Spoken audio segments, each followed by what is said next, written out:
Okay.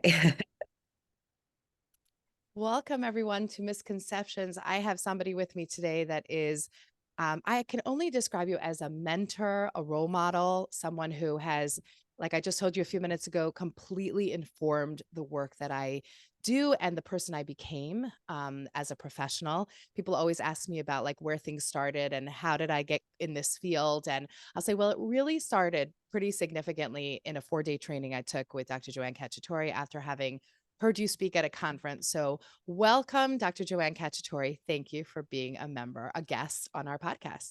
I am very happy to be here with you, my friend. So, we are going to talk today. For anybody who doesn't know Dr. Cacciatore, I can sing your praises, but I'm wondering if you could tell us. I'd rather hear you tell your beginnings and your story, where you began to do the deep and such powerful grief work that makes you you. Well, as with many people, it started personally, right? My daughter Cheyenne died in 1994, and there was nothing that was helpful for me out there, and people around me wanted me to be better and feel better. And I knew that I just had to feel, not better, just feel what I felt. I knew my grief experience was honest and real and legitimate and should be honored. And it was hard for me to find a space where that was true, Right, including many therapists' offices. right. Therapists just didn't seem to know how to hold space for this. They also wanted me to feel better. And I understand that. I understand the push to feel better because it's acute grief, particularly when it's traumatic grief, is so awful. It's such a long, dark night of the soul that it is almost that it feels like it's going to annihilate you. Well, and I suppose it does annihilate you. You become a different being. You become transfigured through it if you can fully inhabit it. But there weren't very many spaces or many guides to help me get there. I just felt like I was so alone on this road. Um, I had really good animals at the time and a really wise 3-year-old daughter who helped me. It was shocking. I remember thinking, how can a 3-year-old be smarter than all the adults around me? Because she would come in and sit on the couch next to me when I was crying, and she'd say, "It's okay to cry, mommy, because babies aren't supposed to die." Mm, mm. And all the adults around me were like, "You should feel better by now. Why are you still so sad? It's been a month, Right. It's been a Here month. I am 30 years later still crying. And that's great. I have no problem with my tears. It's holy water to me. So anyway, I then started the foundation because I was so alone and couldn't really find a place where my heart felt at home with the trauma and the grief of her absence and her death. Um, I started a nonprofit, and I went around and talked to professionals about how to be better for parents. I spoke about it from a parent perspective, not from a scholar perspective, because I had not yet gone back to school and gotten my PhD. So, um, yeah, I started teaching at hospitals from a parent perspective, and then the hospitals actually started sending parents to me to talk to me after their children died at the hospital. And then I was like, well, like there's 20 people talking to me every week. I should start a support group. And that's how the support group started, and that's how the nonprofit started. So I started the Miss Foundation in 96, um, late 96. Uh, so a little more than 2 years after she died. And just started really small, where a group of parents just got together and talked, and then started researching how to run a support group because I had no experience doing this.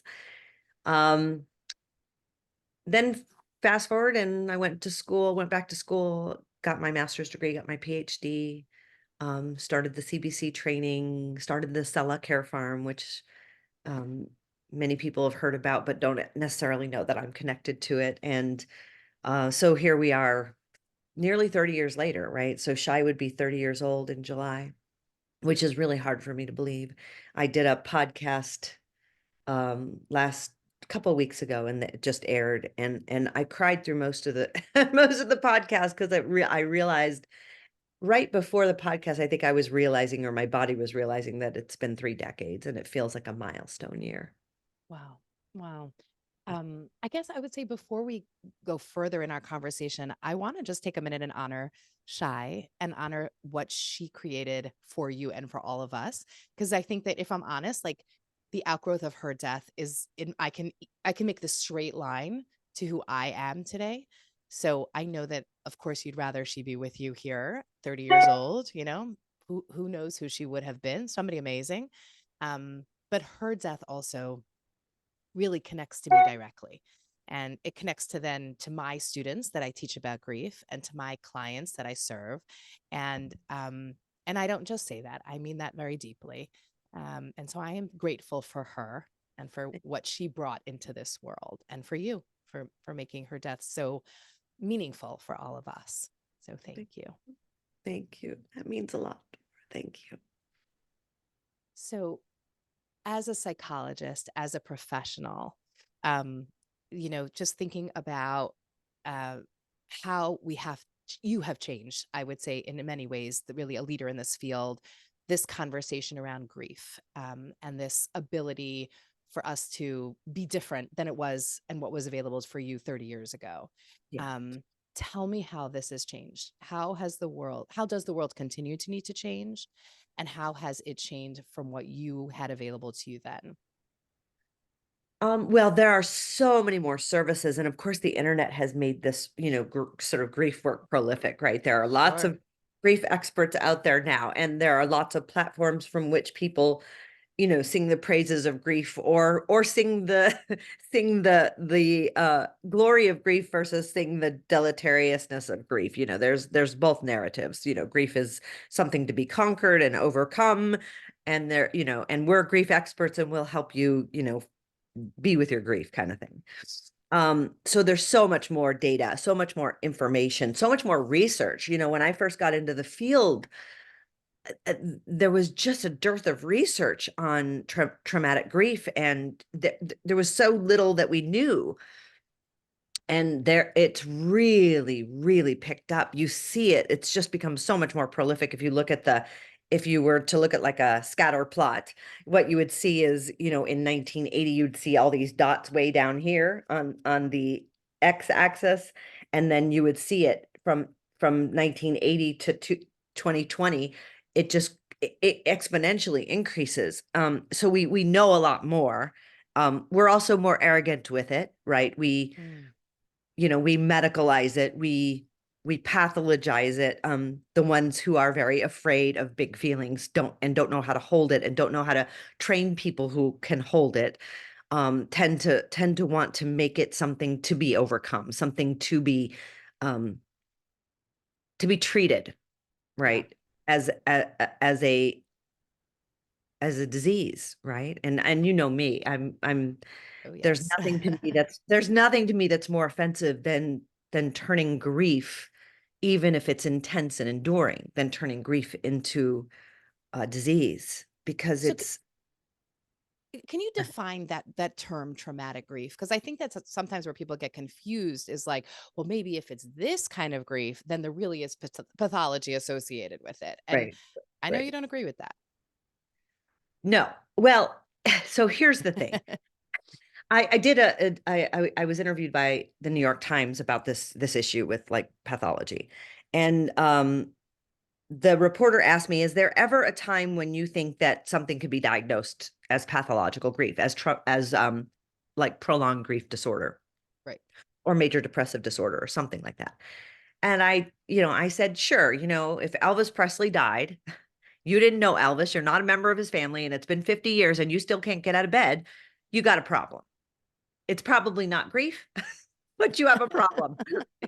I mean, why do we need to do this? I mean, one of the first things that I do when I'm working with people is ask them, how is your social support?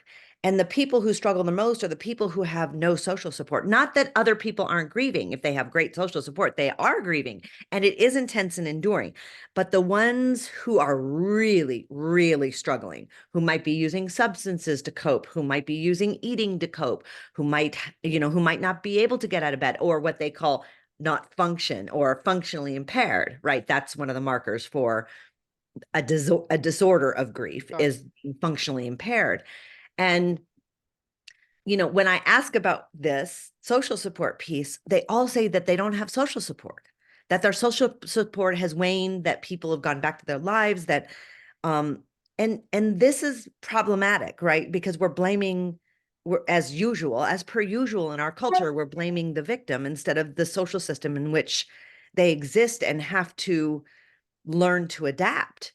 And so, and I don't mean victim in that word. I mean, we're, the term victim blaming. We're blaming the person who's been through this incredibly painful loss. So in terms of traumatic grief, I mean, there's grief and then there's trauma and then there's traumatic grief. Not all grief is traumatic.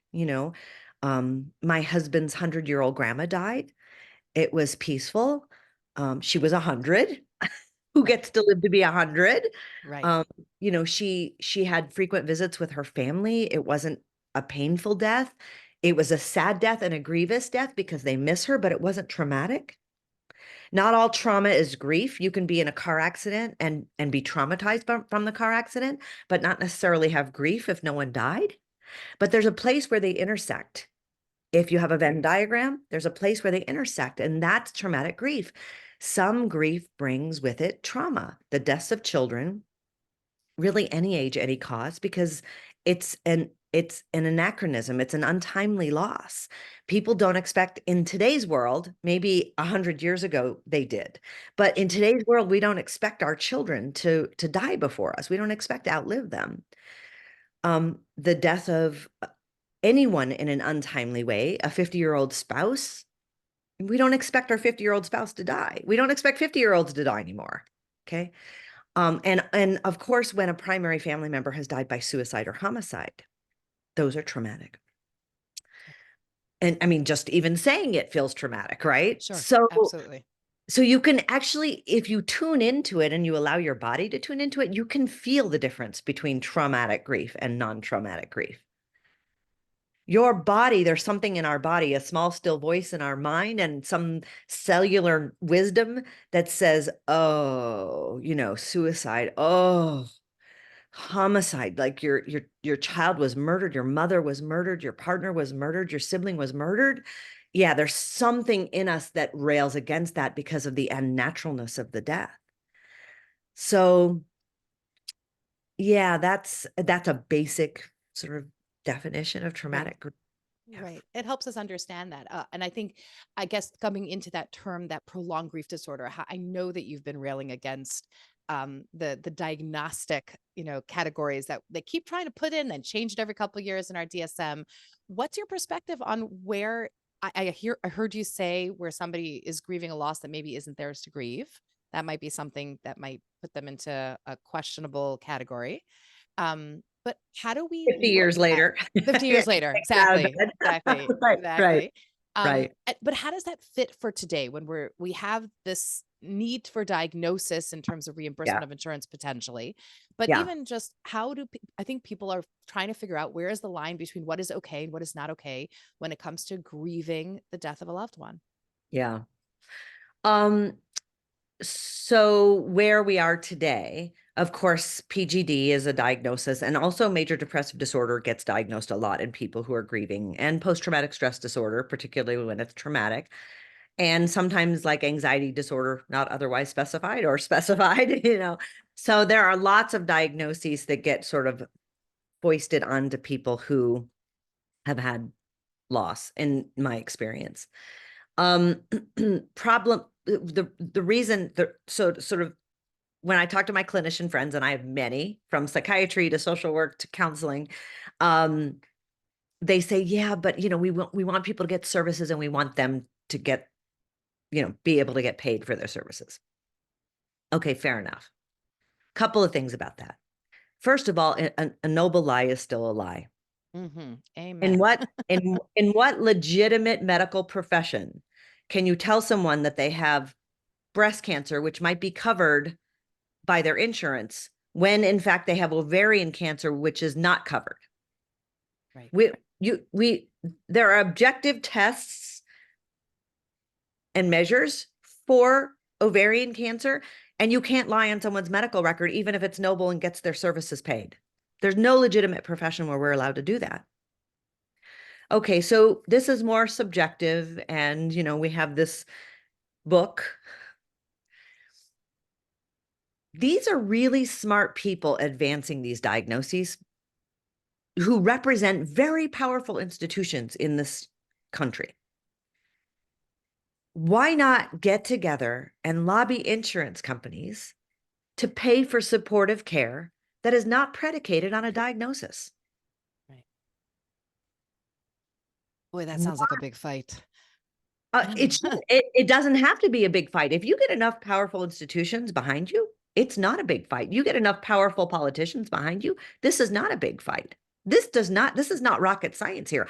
In fact, there are lots of free services that are really effective for grieving people, like support groups, Right. which have been shown in certain populations, particularly when facilitators are well trained and have done their own shadow work. Support groups can be immensely effective. They're free. Right. Most of Right. them are free. And that's what people most want, actually. There was a research study and they asked that question. First of all, one of the questions in the study, which was shown, the study was supposed to show how this disorder diagnosis was going to be helpful to people. And the question was posed to them like something like this. If knowing that you had this mental disorder meant that you could get treatment for it, would you be okay with that? And people said yes. Well, yeah, if you say you'll be able to get care, Right. if we give you a diagnosis, sure, people are going to say yes because they're hurting, right? Right.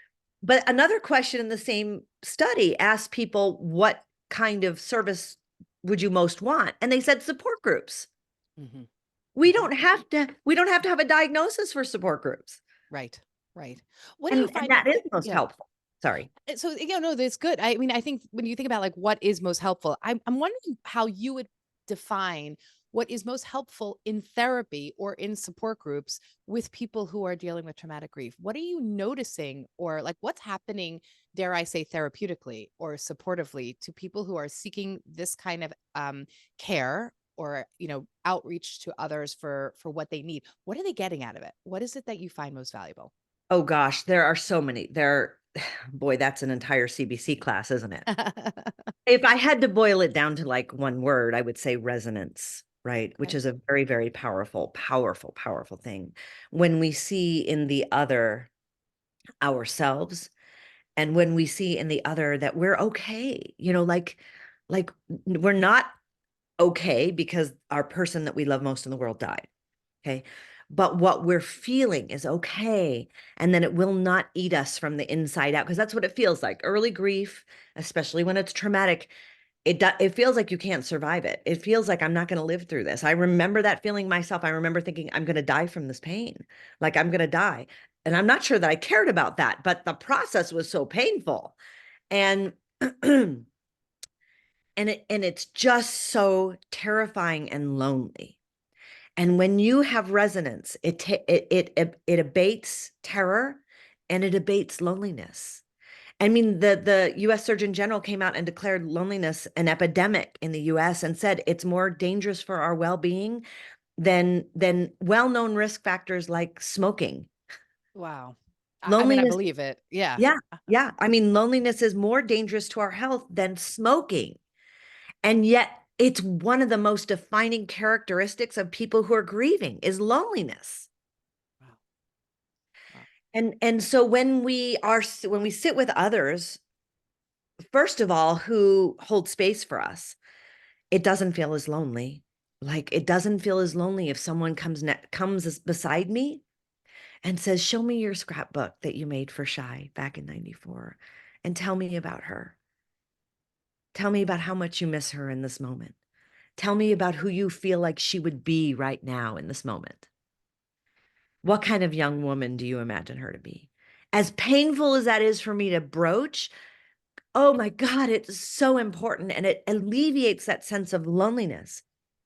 And then to sit across from someone who's also lost a child, I feel like, oh, she knows. I don't have to put it to words. I don't have to because she knows, because there aren't really words that can express the depth and width of the pain and the agony and the anguish. And so I sit across from someone who's been through it and I go, yeah, that's it. And that's what resonance is. You see yourself in the other, and then they can see themselves in you. And it's very powerful. You know, we did that survey. It's open access, so anyone can read it. It's published in PLOS One. I think it's called Good Grief Support Actors and Actions or something like that. If you just Google my name and Good Grief Support, Okay. you'll find the link. Like I said, it's open access, so it's free to anybody to read. And we asked about how satisfied or unsatisfied people were with their support that they got during acute grief and then during non-acute grief, that they elongated the years that follow. Okay. The first really interesting thing to me was that therapists and counselors scored so low. I think it was in the 30% satisfaction. So did faith leaders. I think faith leaders were in the 40%, maybe. Yeah, maybe 40%. Medical staff also very, very low, below half. Support groups ranked in the 67%, 60s to 67%. Better than all the human groups in acute care and postvention care. Animals. They don't need a diagnosis. They don't I need don't know. They don't words. need language. There's no language They there don't, that's even. right. Yes, Hmm. yes. It's nonverbal and pre-verbal. Yeah. Mm. They just come beside you and sit. We don't do that anymore in our culture. I mean, we don't. I mean, some groups do. And in those kinds of groups, like when I conducted research, I did research at three summers at a Hutterite colony, which is a closed society who do come beside each other and have very little contact with the outside world. And when a child in the colony dies, everyone comes beside that person, not for a limited period of time. Like they come up beside that person, and 8 years later and 10 years later, they're remembering that person's child who died. I mean, that's all it takes. It's not that difficult, but we don't live in that kind of world. And so people feel very lonely, and there's a lack of resonance and there's a lack of connection. It's really tragic. It's a tragedy on top of a tragedy. Right. It's interesting to me because, like in the Jewish tradition, I know you're familiar with the Shiva idea. For the more traditional, it's going to be a 7-day experience. And one of the things that I find so profound is that when a family is grieving, I saw this specifically at the death of a child. There, what we do traditionally is line up on two sides of the walkway from the cemetery back to the car. And on either side, the community stands and the couple and their family walked between us. And this is not just for this story, it's for any story of at a cemetery. And they walk between the community, and the community, says a specific line, a specific prayer. But it to me, it was such like a visualization of what it means to stand beside you. We will Yeah. literally stand beside you. And then again, in the real way that Shiva is supposed to be done, you're not allowed to talk. When you are a visitor, you are supposed to sit in quiet. And the Mm, person who is sitting Shiva is supposed to be the one who talks to you. They can prompt a question, they can make a comment, but you as a visitor are supposed to sit in silence. mm, And this is from hundreds and thousands of year old tradition, which mm, just speaks to that idea of, could you show up for me and not ask me questions, not drink wine, not drink, not make jokes and not, but not celebrate. We're sitting in the quiet. The celebration may come later if somebody lived a long life, etc. But the idea of the tradition mirrors exactly what you're talking about. yeah. And then what does it mean to show up later? I think becomes a little bit more complicated. Mm, mm. What do you think people want in the long term, in the immediate aftermath? A person who's dealing with a significant traumatic loss, maybe they have good friends, family support, community, but what does it look like for that griever in 6 weeks, in 12 weeks, in 3 months' time? Yeah. First of all, wisdom of the ancients, right? Like I just love that. It reminds me of our goats and our sheep and our horses and our donkeys here. That's what they do. They Right. literally just come up and walk with you and sit with you and lay with you. And it's really, really powerful. It really is. The humans could learn a lot from the wisdom of the ancients and our animal being, right? The animal being, that innate primal knowing in us that something holy is happening here, painful and holy. Let us honor it, right? What I find people most want again is to not feel alone in it, right? And how do we help people not feel alone in it? By doing those things, by invoking their presence, by saying their names, by not pretending that this person whose second child died only has one child, because this person who experienced the death of their second child, they still have two children. Just like if your parents die, it's not that you don't have parents, they just died. We don't delete them from our family record, right? People don't want their beloveds to be forgotten, and they don't want their grief to be shoved aside or shamed or silenced. But that's so frequently what I hear in my work. It's staggering to me. I think we need to not put a not bookend it. I mean, there's no when it's catastrophic, when loss is catastrophic, it's going to endure. It's going to endure. It's going to endure and endure and endure and endure. And and people say, well, what if the person can't function? Well, define that for me. Because I've been doing this work 30 years and I've never met anyone who literally can't get out of bed for 7 days in a row, unless they have the flu. Truth. Really. I Mhm. mean, but they're functionally impaired. Well, define that for me. Help me understand what you mean by that. Because I work with someone, who lost all three children and he got out of bed every day. Yeah. I mean, that it takes incredible courage to do that. It takes incredible inner strength sometimes to put your feet on the floor and meet another day without those you so deeply love that you would have given your life for them. But people do, they get out of bed. I mean, not every, maybe there's a day or two people want to stay in bed. So what? Let them stay in. They've earned that. Let them stay in bed. But in my experience, even people who have had the most catastrophic losses you can imagine, violent, catastrophic, devastating losses, not just singular losses, sometimes multiple losses, sometimes simultaneously multiple losses. Even they don't stay in bed for 7 days straight in a row. What Are is it they that, are they saying to you though, I don't feel like I'm functioning? Because that's what I might have that perspective. You're having that perspective.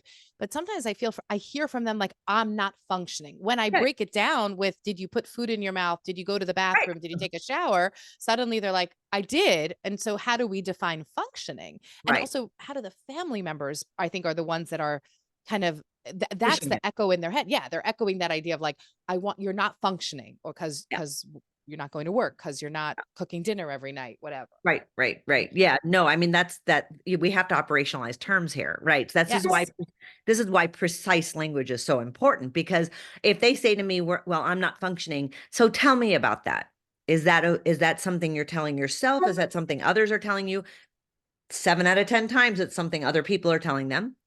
And in the rare instance when it is them realizing that, then let's talk about that. What does that mean to you? And what does functioning look like to you? And how else would you expect to be? I mean, I have a magic question I ask people all the time.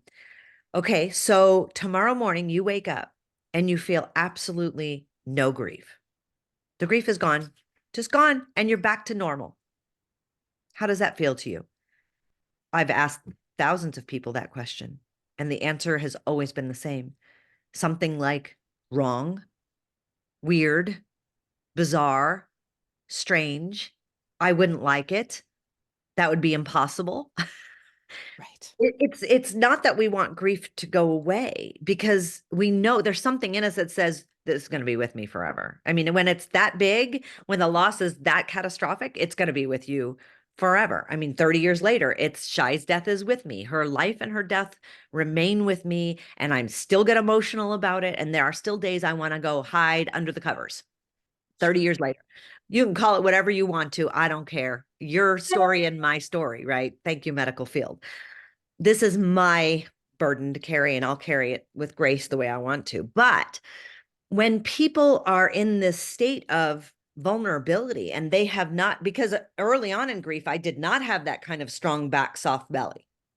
Early on in grief, I was folded into myself, and anything anybody told me, I internalized. I'm like, oh, I'm not supposed to be feeling this. I'm not supposed to be doing this. And then slowly, slowly, slowly, I think I just got fed up with people's crap, to be honest with you.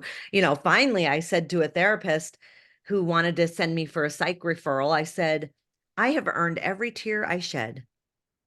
My love for her is worth this. You're not taking it away. Nobody's taking it away. And once I started saying, pushing back and saying, like, I'm functioning. Look at me. I'm here in your office. I got dressed. Stop pushing me to be productive and start allowing me to regain a sense of equilibrium in the world in my way, in my time. Yeah. We just push people because we're so focused on productivity over compassion. We're so focused on economics and um, not being impaired. And I don't mean substance impairment. I'm talking about impaired by grief. Like maybe there's a time period where we're supposed to be impaired, where we're supposed to pull our energy in and just nurture ourselves and take care of ourselves. I mean, certainly we do that when we're very sick. If Right. someone has COVID, do we Right. tell them, oh, you're impaired, get back to work? No, of course we don't. We say, get into bed, rest, have someone bring you some tea and some soup, and take this thing that'll help you heal. Like we care for people, but Yeah. we don't do that around grief, right? We Right. just don't know how to do that. It's sad, really. What when you use the word, let me find my own equilibrium, how do you define that? Let's say for yourself, how will you define equilibrium? What does that look like? And I know that I don't like using the word recover or heal. I've kind of moved away from that terminology completely, right? Like it's more like what comes next. But I like that term, finding your equilibrium. I'd Yeah. like to know what that looked like for you. And then how might you guide others in what that could look like for them? Yeah. Well, how that word came to me as I was in meditation and I had, an image of me sort of trying to get my balance and other people just right as I was about to get my balance, just pushing me over Mhm. because I kept being met with really ignorant people saying ignorant things. And that's what it felt like. Like I would just start to feel like maybe I could trust in the world again. And someone would come along and say, well, at least it was the baby who died, not the 8-year-old, Right. Right. Like, come on. I don't love my 8-year-old 7 years or 8 years more than my baby. Come on, people. Right. So that's what it felt like. So this word equilibrium came to me because once you get your equilibrium and your feet are on the earth, you feel stronger. You feel strong back, soft belly, we talk about in yoga. So, what equilibrium is to me isn't the absence of feeling deeply. It's not the absence of grief. It's not the absence of fear. It's not the absence of guilt or shame. It's not the absence of any of those emotions. It's knowing how to hold them, how to carry them, how it's having the emotional muscle to bear well, my book, right? Bearing the unbearable. It's having the emotional muscle I need to bear the unbearable.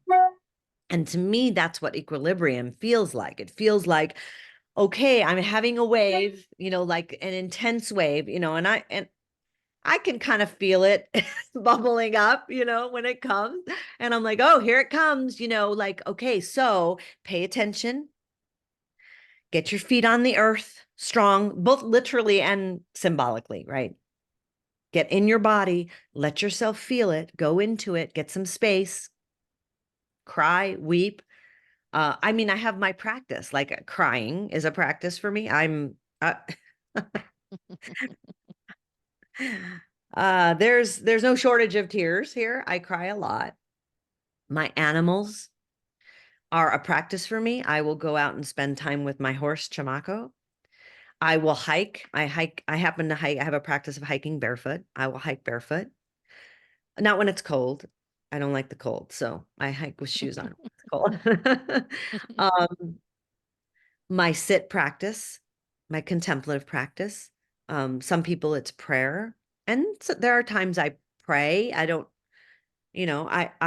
for me, contemplative practice is Its own just, form of prayer. yeah, Mhm. yeah. Mhm. Um, write. I love writing. I read, as you can see. Hmm. My library is 360 degrees around me. Um, so I have my practice, and that helps me find my equilibrium when I'm feeling, whew, okay, here it is. But I first have to pay attention. I have to know that it's coming. So I have to be self-aware. I have to be very, very aware of my body's signals to me that it's time to pull my energy in because, a wave is coming, and that's okay. Like I used to dread it, but now I welcome it. Now I'm like, okay, because I trust myself with it, right? Trust is an important thing. Um, and then how do you help others find it? This is a complicated question because no two people are alike. Everyone has different historicity of loss or trauma. Everyone has different characterological propensities that make them more inclined to do something wonky like hike barefoot, or, there's no way I'll ever hike barefoot. I mean, my engineer husband was like, there's no way I'm ever hiking barefoot. He did actually, and he loved it. But at first he was like, there's no way. That's too hippy dippy for me. um, Love it. so everyone is different, and I think that's one of the most important pieces of this is if you're a helper to someone who's traumatically bereaved, no two people are alike, and you really have to pay attention, and you really have to be willing not to not manualize something, because manualization is laziness. Mm. It's not contextual, and it's lazy because we're not seeing this unique being in front of us who has thousands of different variables about this person and their circumstances than the last 50 people you've seen. Do you feel like the word equilibrium has a universal experience? That idea of finding it and how you find it and what you actualize about it is unique for each individual, but that idea of finding one's equilibrium, does that resonate with your clients, with the people you work with? That Yeah. term? Yeah. Many It times. does. Yeah. Many Yeah. times it does. And many times because everyone knows what it is to lose the balance, right? In the body. We've all lost our balance. Some of us have fallen. Some of us have even just, been walking on a narrow ledge and fallen off. Or maybe some of us do yoga and know what it is to stand in tree pose with one leg and how hard it is to balance. Or if you've done karate, you know that it's not easy to sometimes gain your balance. And so this idea of balance, of finding our center, of equilibrium seems to resonate with people. They seem to get it. It's a good metaphor. It's a good symbol for, it's also a good symbol for the way that people tip us over, right? If we're trying to Sure. find balance, Yes. and someone Yeah. comes and just even the slightest little boop can send you Right. over. Even someone coming toward you aggressively can tip you over because you get distracted and you can't, it's terrifying. You're like, oh, this person's going to come over and push me, right? So because you're in a vulnerable state Yeah. when you don't feel like you have your balance. So I think it's a term that a lot of people with whom I've worked or work can relate. And I love metaphor. I think metaphor is very powerful. When you were talking about the couple walking through the tunnel of support in your community, that's a symbol of, we're here to support you. We see you. Yeah. We're going to be here for you. And that's very, very powerful. Metaphor and symbols are very important in doing this work. Absolutely. Absolutely. I want to talk with you a bit about, as a professional, as a therapist. Um, I want to hear about the tears, because I think that's one of the most common questions I get when I teach is, do you cry with your clients? Do you cry with the patient? Do you cry with the people that you serve? And it feels like this is a thing that people get very stuck with and about. And I Yeah. know that you feel very confident about your use of tears or the reality of your tears. Can you tell us more about that? Well, I mean, when people ask me that, I say, if they come up, they come up. I mean, I Right. don't, certainly they're not perfunctory, but Sure. there are some profound things that people who are grieving say that if you don't tear up, there's probably something wrong with you. I mean, you've sat with people, and sometimes the things that they bring forward, you're like, oh my God, that's so Yeah. touching. And one of the things can tell you I don't do is cry. Okay. Right. I don't, with clients. It's not like I'm holding it back. It just doesn't happen because it's not about me. Tearing up is different from crying, Yes. right? Crying is about me. Tearing up is about them. Mm. Right. And so eh, when people ask me that, I say, "Oh yeah, I tear up a lot." There's no way I can have these profoundly intimate and sacred experiences with people, and then they bring forward this incredible, I mean, I call it a tragic privilege to do the work, right? They bring up this incredible morsel of wisdom and love and pain, and it touches you so deeply. There's no Yeah, way your eyes don't get water in them. No way. exactly. I mean, Exactly. Right. you'd have to be a robot not to Right. feel that. Right. So, and so, like I have no problem tearing up with people. I don't cry. I never put people in the position where they feel like they caused some emotional reaction in me. That's bigger than theirs, right? Like it's an expression of that's so deeply felt. Yeah. Thank you for sharing that. I'm Yeah. holding space for that. I'm with you. And honestly, I've never had anybody say what a jerk you are. Right. I would hope You not. know, you're such a jerk. You felt so deeply with us. It was so apparent that you cared. Right. Right. Exactly. And then I think the thing that I always wonder about and in many ways worry about is kind of how we remain soft as professionals and continue to have the capacity to continue to hear the tragedies and the traumas of this world. Yeah. And especially the more popular you become, the more likely it is that you're going to get some of the toughest stuff through your doors. And I wonder how, I mean, I know how you've described your practices, right? And how deeply necessary they are for you. But can you kind of zone in a little bit on just this issue of how do we remain softened versus hardened to the difficulty? I mean, my experience has been if I fully inhabit all my emotions and I don't fragment or cut myself off from my feelings, then I remain soft. It's when I try to defend against other people's pain that I notice I get like this. I get closed. Mhm. And so I have to stay open and willing to feel it all. If I'm not willing to feel it all, then I'm going to defend against it. I mean, it's basic psychoanalytic theory, right? We defend against things that terrify us and when we're unaware and we're not willing to work with it, then we erect our defenses, right? Mhm.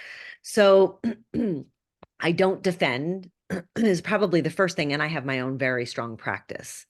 Right. And so my strong practice is what helps me be with all of this trauma content. There's a lot. I mean, every day of my life, there's trauma content coming from me at every direction, and Right. and there are times I'm like, okay, my body's asking me for a break. And so I will turn off the computer, but you have to be self-aware. Right. Right. If you're not self-aware and you're not taking care of yourself, it's not going to work. So I stay open, and that helps me stay open, Mhm. Mhm. you How know. would you know if it was too much for you? Like what would be your cue Mm. to yourself that would My tell you very I'm not first okay? cue is in my body. My very Okay. first cue is in my body. If you stay in contact with your gut, with your intuition, with your intuitive self, with your spiritual self, you'll know because there's something in you that says, "Whoa, I'm feeling a lot." I generally start feeling it in my midsection, in my core. I start feeling a sinking feeling if I'm staying aware and awake and alert. I start feeling a sinking feeling. It like maybe it starts even in my throat and then drops down to my stomach, you know. Yeah. And then sort of the emotions start follow. Soon after, there's not much time. It's pretty quick process. But usually irritability, impatience, like people like asking me questions that I think are superficial or ridiculous. Like, where do you want this watering thing? And I'm like, I don't care where you put it. Like, do you know what I'm listening to today? I don't care. Right. I don't respond that way because I'm self-aware, but there's a little person in me that wants to say that. Like, do you know what I just did for 8 hours? Like, stop talking to me, And then Right. I'm like, oh, you're very cranky and irritable, right? And then I'm aware of the emotions and I'm like, okay, girl, get Time. yourself get yourself with the horse, get yourself on a trail, feel your feelings, don't run from them, take them with you, Hmm. process them, feel them, stay open to this process because it's important, not just for, it's not just important for my well-being, because I'm old. You know, I'm 59 this year and I've been, Everything's relative. yeah, it's true. It's true. But I'm 59 years old this year and I've been doing this work for almost 30 years. And and I know that my body as I age, is not going to be as physically strong as it was 20 years ago. I mean, I am still pretty strong, but I keep practicing too. So, um but at some point my body's going to say, listen, lady, you know you gotta ratchet it back a little bit. And so I know I'm going to have to do that at some point. Until I have to do that, I'm just going to stay open and soft. And then when I have to do that, then I just cut back my schedule, and I'm going to have to cut back my schedule at some point, I'm sure, because I can't keep up. Right. I'm working. Right. Do you feel like you're able to access high levels of joy as well? Oh Pleasure, gosh. enjoyment. Tell me about that, like making that connection between the deepest, darkest and great joy and pleasure. Well, I mean, it's the expansion, right? So Hmm. so what do we do when we can't feel our feelings? We want to bring the bottom up. Okay. I'm gonna try to get my hand in the frame. So we try to bring the bottom up. Well, when we bring the bottom up, we simultaneously bring the top down. Hmm. So there's a contraction. So the world gets more manageable, sure, but smaller. Hmm. Okay, so it's here now. This is the top of the emotional scale. This is the bottom, and now it's really contracted. But I've never been one to want to stay in contraction. Sometimes I contract, sure, but then I allow the expansion, and to allow the expansion, you have to let the bottom come down, come out, fall out. Hmm. So, but simultaneously, then the top comes up, right? And then the world gets bigger. Your world gets bigger. Sure, less manageable, sure, but maybe the world isn't always meant to be manageable, right? Hmm. And so I feel so many painful things that the bottom is almost, you can't see the bottom. It's so far down because the stories that I hear, some of them, Dora, it's Sure, just, I do. yeah, they're worse than they're worse than something that Hollywood could think up, right? Yeah. It's worse than any script that anyone could write. And also, like, I appreciate like life so much, and I have this kind of untethered joy over simple things, that really, I don't know, it helps me keep going, I guess. That's the only thing that keeps me doing the work, because people say, how do you do it? And I think that's the only reason I can, is because I let the bottom come out, and because I do, the top comes up. I live in a constant state of awe. Mm. Usually it's nature. I'm very big into nature, trees and the sky and the animals and the birds and the songs of the birds, and the water and the dirt, and just everything in nature I'm awestruck by, right? Um and my grandchildren also. Oh. But it's, I don't think I would have the capacity for the joy that I have doing this work if I didn't let the bottom come out. I hear that. I hear that. Ah, okay. So many things to think about. I'm wondering if we could wrap up our conversation with what you would say are the top three misconceptions about grief that you wish people would understand. Oh my gosh. How much time do we have? I know. About 9 minutes. I mean, there are so many there's far more misconceptions about grief than there are, realisms about grief. Unfortunately, at least in many of the cultures in which I've worked. Um, I guess the first myth for me, and the biggest myth for me, would be that when you've had catastrophic loss, that grief has an end point, or has a point where where we're supposed to move on. Um, uh, because the implication in moving on is that we're leaving them behind. And I will never leave my dead daughter behind. Never. It will never happen. It will never happen. She goes everywhere with me in the world. I carry her with me everywhere into the world, and I wouldn't have it any other way. So this idea that there's a level of grief that's inappropriate or a duration of grief that's inappropriate when the loss has been catastrophic, I would say is probably my number one myth that I think is potentially the most harmful to people. And why I think it's so harmful to people is because I think it compromises their capacity to trust in themselves. Sorry, the Mhm. window is giving me a rainbow, which is Beautiful lovely. rainbow on you. It's lovely on you. The lovely rainbow. Perfect. Um, Or it's just shy saying hello, you know. yes. So, I think if we don't bring them with us and if we don't, I mean, it's the intensity and the duration of it that makes it powerful in the world. Yeah. Grief is an energetic force that if we can fully inhabit and when we're ready begin to transfigure, it could be an unstoppable force for beauty from pain. Mm. And we cut ourselves off from that. And what do we miss in that process? Like, what do we miss by cutting ourselves off from this deep pain? Probably more than we can imagine. So to me, that's the most dangerous myth and the most dangerous sort of belief system. I think the myth is that grief has an endpoint and an intensity point at which it should stop. Beautiful. So, You yeah. want to give us one more? One Um, more. oh my gosh, there are so many competing for this. Because there's so many more myths than there are. Um, okay, let me think about this a second. We did not prepare for this interview. Correct. This is completely extemporaneous. I guess I would say that this is for me because you know my view of the world and oneness, capital O oneness.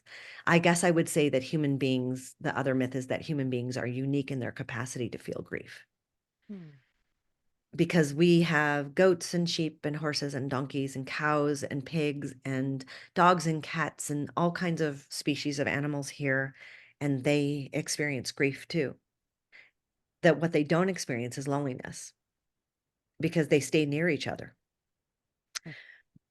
What they don't experience here on our farm is fear because they're treated with love and compassion. Um, grief, bereavement is not just a human animal experience. Non-human animals love their children too. Mhm.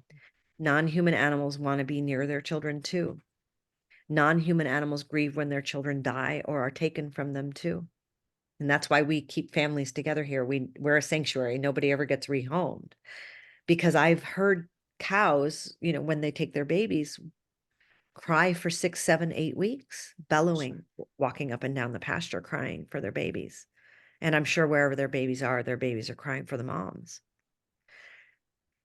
So for me, from my perspective, if we can open our hearts to oneness, to seeing the suffering in all beings when they feel loss, then how much more will we treat each other with tenderness? Hmm. What a beautiful way, but a beautiful way about you and in conversation with you. I'm so grateful. I'm so grateful. Thank you. Thank you for sharing some Thank you time for and inviting me.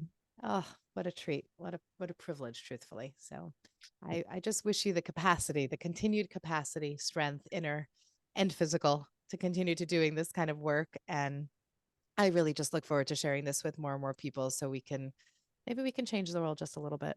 Just a little Yeah, bit. yeah. I Thank think you, I Dr. think I Cacciatore. think they change the world, don't they? Don't they? Don't they? Absolutely. Thank you Yeah. so much. Thank you, Devorah. Thanks for listening.